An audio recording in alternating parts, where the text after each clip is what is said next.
Ano pinagmamalaki mo? Hindi po, wala. Hindi, ano pinagmamalaki mo? Comment lang. Ano kaya dito? Ha? Bakit hindi ka nabigyan? Ay, hindi Pumunta kami dito para tumulong at i-promote yung Coron.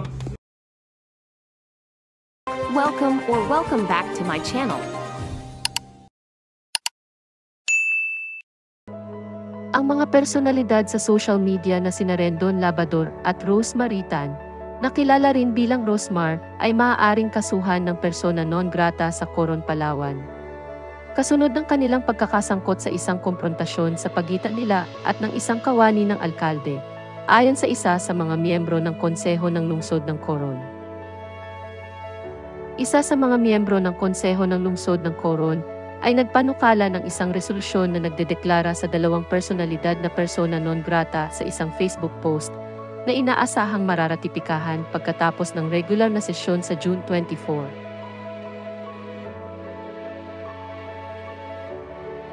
Resolved, as it is here be resolved, to declare Rendon Labrador, Rose Maritan at Marquitan bilang persona non grata sa munisipyo ng Coron, Palawan, para sa kanilang kawalang-galang na pag-uugali ayon sa publisidad pag-udyok, sa tunggalian at paglabag sa Republic Act No. 10951 na kilala rin bilang Property and Damage Penalty Adjustment Act, Artikulo 153 at Republic Act No. 11313 na kilala rin bilang Safe Spaces Act or Bawal Bastos Law.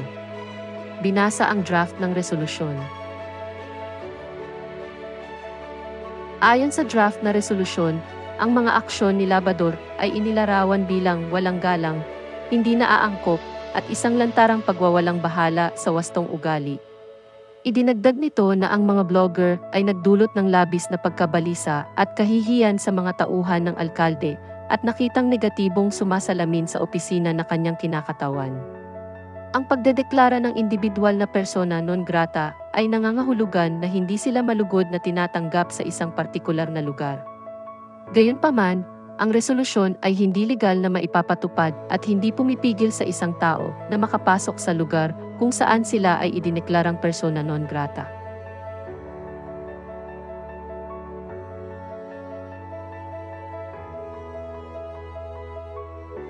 Siya na po kay Ma'am Jo sa munisipyo at lalong-lalo na po kay Mayor at syempre po sa bayan po ng Coron, Palawan.